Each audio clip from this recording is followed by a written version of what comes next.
boxes, and the results produced from those boxes, once again I am pleased to say, they matched the number of ballots in the box, number of ballots in each of those boxes, 369 total, matched the SOPs that are in the possession of the People's Progressive Party, as is reflected in the statement of recounts. So the process is moving forward. We are hoping again that we will have an acceleration of the pace of the process as the boxes that in Region 4, as they are being counted, the fraud of Mr. Mingo is being unraveled box by box. Importantly, that list of issues which I have been speaking about from the beginning of the process was just sent to me by Commissioner Gunraj, and I presume would have been sent to all the political parties and the participants in the recount exercise. I will encourage you, members of the press, to get a copy of that document.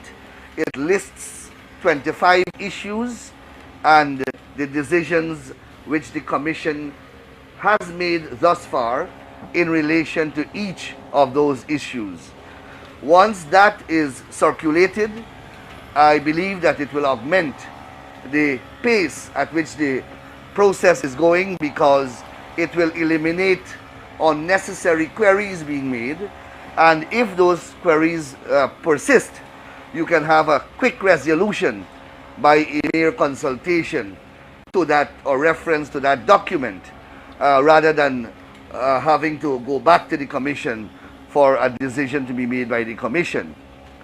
Necessarily, that list of issues will be required to be updated at periodic intervals, so that the fresh issues that are arising that may not have benefited from the deliberation of the Commission will be insert into that document, and we will have a running set of issues being recorded with the resolutions made by the Commission in relation to those issues.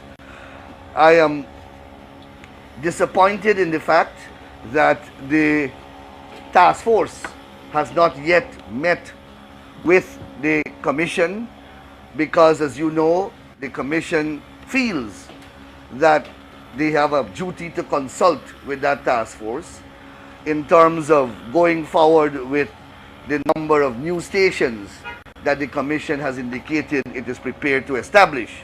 Some 5 to 6 stations were mentioned, and we welcome that. But we continue to maintain that the Commission is independent. On the last occasion I spoke with you, I cited the constitutional provision, and the provision says that the Commission is not subject to the direction or advice or authority of any person or body, that the Commission is independent and the Commission is autonomous and can make its own decision. I also want to again reiterate that the judiciary enjoys the same status of the Commission, and the judiciary has, as it is entitled to do, has promulgated and crafted its own COVID protocols. The Commission has a duty to do the same, and to rely on the COVID task force is not only wrong, but the COVID task force, unfortunately, in our respectful view, is a task force that is contaminated with politicians who are not technically trained and technically sound to make the decisions of the type that they are pretending to make. So you have Mr. Harman, Ms. Lawrence, Mr. Nagamoto, and all these people being part of a COVID task force, which ought to be a task force of competent, qualified, technical personnel in the area of public health and public health management with specific training in relation to COVID-19. And none of these persons are so qualified. So we are not surprised that they are going to be part of the stalling process, because they have been part of the stalling process. In fact, they have tried to prohibit this recount from taking place.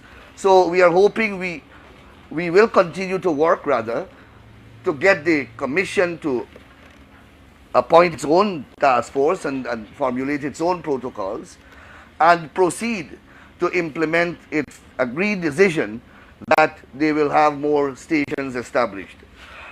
Yesterday also, you would have witnessed two very important statements emanating from powerful quarters, one from the U.S. Senate and one from OAS. The one from the U.S. Senate was signed by some, I think, 5 senators, powerful people, including Marco Rubio, who has responsibility for hemispheric relations in this area, this geographic sphere. And he wrote to the president complimenting him for his decision to participate in the recount, as well as they welcome his decision to, they welcome his undertaking to accept the decision or the results of the recount whenever that comes. And they, of course, stress the importance of democratic and freely elected government in this part of the world. The OAS, headed by Mr. Bruce Golding, issued a very stirring statement in which he highlighted the fraud which the OAS witnessed at Ashmin's building, particularly the fraud perpetrated by Mr. Mingo, and he used some very colorful adjectives to describe the process. He says that it's the most transparent effort he has seen at trying to contaminate an election. Unfortunately, the government came out in heavy criticism of Mr. Golding. But, you know, Golding is, first of all, Mr. Golding is an internationally recognized statesman, and that is why he was chosen by an organization as prestigious and as important as the OAS. The OAS is an umbrella body representing or constituting over 35 independent states. They chose Mr. Golding because of his standing and because of his integrity. And what did Golding say? Golding said what he observed. He headed an observation team that was present in Ashmin building when the fraud was perpetrated. It's no secret that the fraud was perpetrated. I witnessed it. You were outside. Dozens of people witnessed it. And as I keep saying, it was done in a glass room. Who were not in the room could have seen it from outside the room. So I don't know why the government is offended by what Mr. Golding said. Mr. Golding could have not said anything other than what he said. He has a duty to report what he observed. And I don't understand why the Congress place should do some introspection and try to understand why they acted so carelessly. You can't want to commit election thievery in the public's eye. And when the public speak about it, or the observation team speaks about it, you are offended. Mr. Golding would have been in dereliction of his duty had he not said what he said. So the attack on him by Mr. Harman must be denounced, because Guyana is, as you know, geographically is not an island, neither is it politically an island. And politics is about allied forces, it's about the conglomeration of forces. And this government, this cabal, is picking fight with the entire world. The Canadian embassy, the British embassy, the American embassy, the Carter Center, every single person. And what are these people saying? All they are saying is that the elections results tabulation process of Region 4 was farce and a fraud. And that is the truth. They can't say anything else. It's not about supporting the PPP. I see Harman making some allegation about a friendship between Mr. Jagdev and Mr. Golding. You think Mr. Golding would put his entire reputation on the line? You think Mr. Golding will put the OAS reputation on the line because of some alleged friendship with Mr. Jagdev? Mr. Golding is not such an irresponsible person as far as I'm aware.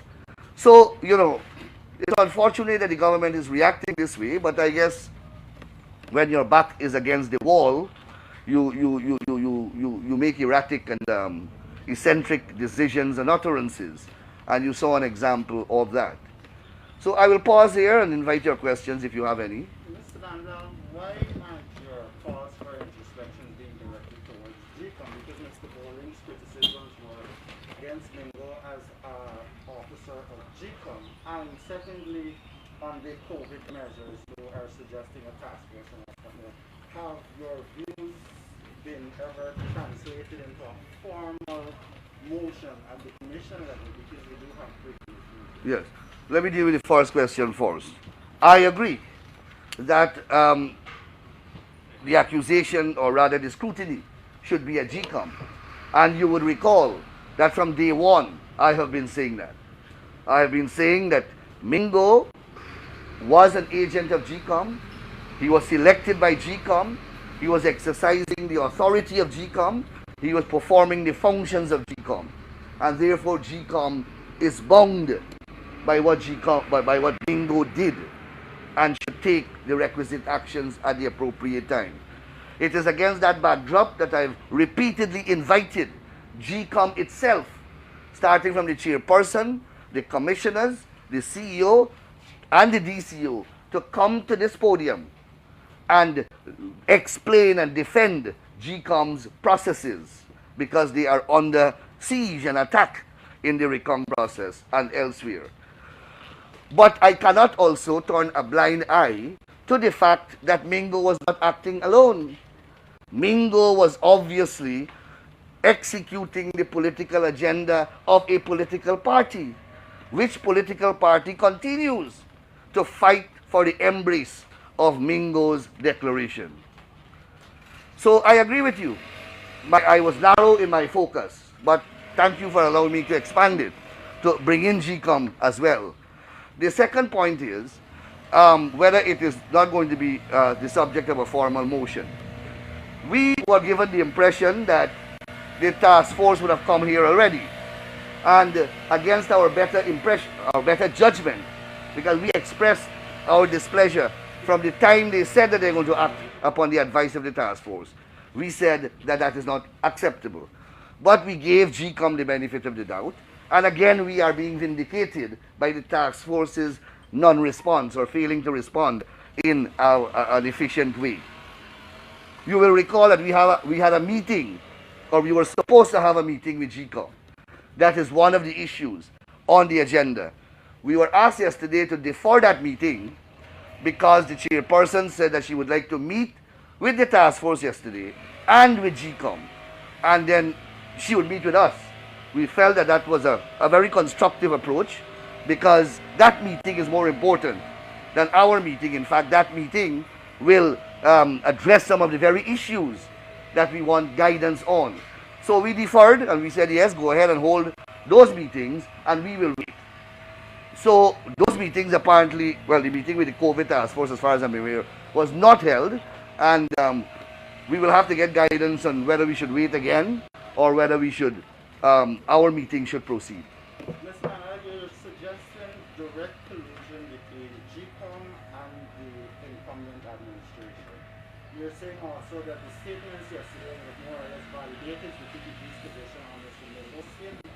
Yes. You're, from the beginning of this reform process to now, there are litany of complaints daily. Why still have faith in GECOM then to complete this process in a transparent and fair manner? We have, because we have worked hard to arrive at this position where we are. We worked hard and tirelessly in negotiating the terms of this recount. We had an input from CARICOM. 5 heads of state came here. We had to go through an order to work out the modalities and the procedures. That took nearly 3 months. So what is going on here is partially our efforts as well as GECOM, because we worked every step of the way, and that's why we have faith in the system. And that is why our faith is being vindicated and justified every day. because the results that the recount exercise is producing is coinciding with the figures that we have, and we know where the ballots cast on March the 2nd. What are your views then on the order, the aspect of the order which says that the commission at the end of this recount process would ultimately decide on whether to accept the results, that taken with Mr. Internali's statement yesterday that the president would be sworn in accordance with the law? Who said that? Insanali? Ray Internali. Oh. The ambassador. Well, the president, let's deal with Insanali's statement. A president in a lawful process can only be sworn in accordance with law. So Insanali did not say anything profound or anything out of the ordinary. That position there is, we objected to that formulation of language. We felt that the results should move once the results of the recount should with automaticity form part of Lowenfield's report and present it to the commission. That formulation of language did not appear in the final order, unfortunately. But I cannot imagine that after GECOM would have participated in every step of this process, and this is a GECOM-driven process, with all the commissioners here every single day with the chairman, supervising the process, manning the process, having complete and exclusive control of the process. I can't imagine that an organization in such a circumstance will not consider itself bound to accept the results produced by the process. What happens if that does not happen? Because GECOM That is a bridge. Everything you just said, preparation was Yes. more for the actual election. And those declarations are basically in against right now. Yes. We will cross that bridge when we reach it. We have crossed many, many more substantial hurdles. And we are going to cross that bridge when we reach it. It's not something that is not under consideration. Mr. Nanga, at what stage... My friend, good morning. I have no friends already. You get defensive already. Yes, Dennis. At what stage did the PP recognize that they did not favor the language of the order that provides for the commission first to decide whether it should accept the use of the data by the CEO to submit a report to the said commission? You know that order went through various metamorphoses, various incarnation, and came out with language missing and language. When it surfaced the first time, we objected. Then there was a merger of so many versions because the commission was operating with 3 versions of an order. One emanating from the PVP, one from the government, and one from Mr. Lowenfield. And as discussions were going ahead, they were cutting and pasting. When that original formulation surfaced, I distinctly recall we expressed our misgivings about it. Somehow or the other, it was overtaken by more important issues. Because, in a negotiation, important issues attract greater import and attract greater time than others. So we had to fight off an audit being held. We had to fight off no live streaming. We had to fight off ban on cell phone. We had to fight off no observers. So those were fundamental issues. And this one here may have unfortunately fell through the crack. But as I said, we will cross that bridge when we reach it. Is there a legal piece of board you can use to cross the bridge? We are a lawful people. This is a lawful country. And once we are governed by the rule of law, legal recourse is always an avenue available to every citizenry. I hope that we don't reach a day in this country when legal recourse would not be available. If they were to go ahead with that provision of the order, can it be challenged legally? Will it be challenged legally? We will cross that bridge when we reach it. And you always have an inside track to me. Well, I think the point is that... But it would be premature for me to predict the options that we have available. But Mr. Nanga, to say that this one fell through the cracks, I mean, the PPP has a lot of lawyers in its team, and this forward would have been through a lot of eyes. Why commit to a process that is not definitive at the end? My friend, when you are in a negotiation and you don't control the negotiating machinery, you have to work with compromises. You understand? And in life, life is built upon compromises. Your marriage is built on compromise. I'm sure you don't accept everything, but there are things that you are prepared to live with, because this is not a perfect world. In hindsight, you think this was a major oversight? No, I don't think this is a major oversight. I continue to maintain that no reasonable commission that manages a process exclusively will at the end of the process not accept the results of the process, because it is the commission's process. But Ms. Nala, at the end of the day, when a decision is to be taken, we will have two results, Mr. Mengo's declaration and the results from the... And there is a mechanism by which there's a mechanism provided by the Constitution by which GECOM makes decisions. It's by vote. You have three, and you have a chairman with a casting vote. That is how the commission was constructed, specifically for the reason of breaking these kinds of deadlock if they arise. Fortunately, they will not arise, because I can't see how Mingo report can be elevated to any respectable station in any equation, because it's replete with fraud, and fraud unravels everything in law. Mr. Nanmal, earlier you spoke about the issues and resolutions being submitted, and you said you had a copy. Could you say what were the primary issues highlighted by the Commission, and if the PPP is satisfied with the resolutions to those issues? I don't have my phone. It's a long set of issues, but it's issues that we have been speaking about all the time. For example, what is to be recorded in the observation report? All the observations. Should a ballot box not be counted because of some objection? No. Every ballot must be counted. If a mark is not in the box next to the party symbol, that ballot should be counted. Yes, once it's closest to a particular party symbol than any other. Those are the types of decisions that I'm talking about. You're satisfied? Yes, because we have been working on the floor in the building with GECOM to control, to resolve these things, because most of them are in the law, they are in GECOM's training manual, and they are based upon common sense. So we have had a good rapport with GECOM, not us alone, all the other parties. They have issues too. And they have been meeting with the Commission at periodic intervals, and the Commission has been meeting almost daily in trying to arrive at these issues, resolutions of them. But we are thankful that we have reached a stage where we can have a glossary of them now, so that they can guide us with greater expediency in the future.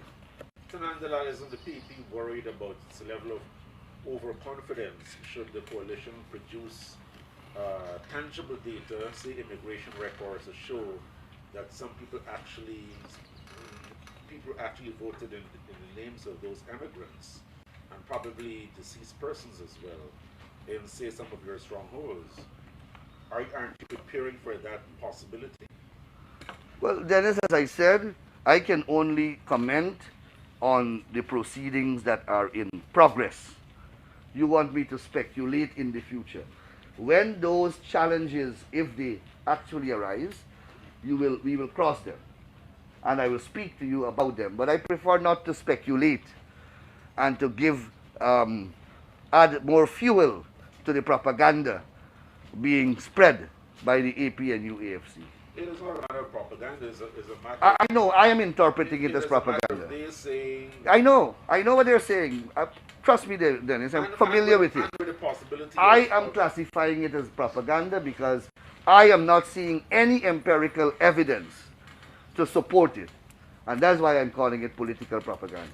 I may be wrong, but at this stage, I'll maintain my terminology. We just heard from Mr. Anil Nandlal of the People's Progressive Party after he would have visited the Atachong Conference Center where the recount is ongoing. Mr. Landala would have alluded to several concerns that the party would have raised in the past. However, one of the concerns that were raised is the pace at which the recount process is ongoing, and currently there is a team of health workers. The newsroom was able to confirm that the team of health workers from the National COVID-19 Task Force is inside the compound of the conference center, where they're looking at maybe 5 or 6 stations that can be added to continue the recount process and ensure that it is done in a fast manner, maybe within the 25 days period that was initially decided on by the commission. The recount process that is ongoing is into its 9th day, and so far the commission would have counted 367 ballot boxes. It is expected today that the recount for Region 1 will be completed because there are 99 boxes in that region and 93 was completed up to the end of yesterday. Upon the completion of the Region 1 ballot boxes, the Commission will move to count Region 5 because, as you know, they're counting Regions 1, 2, 3, and 4 simultaneously. So those 2 recount stations which are set up for Region 1 will now move on to Region 5, hopefully before the end of the day. Because over the past days that those 2 stations were counting between 12 to 15 boxes per day, so just 6 left for Region 1. Soon enough, when they're finished with Region 1, they'll move on to Region 5. There are also several other things that were put in place by the Commission after a meeting earlier this week to ensure that the process is speed up, and that includes the elimination of certain observations that are deemed unnecessary in the observation report. So far, they have 783 boxes left to be counted for Region 4, which is the largest voting district and the most controversial voting district as well. 57 for Region 2 and 255 boxes left to be counted for Regions 3. We'll continue to bring you updates from outside of the Artichon Conference Center as the day progresses. I am Bibi Katoon.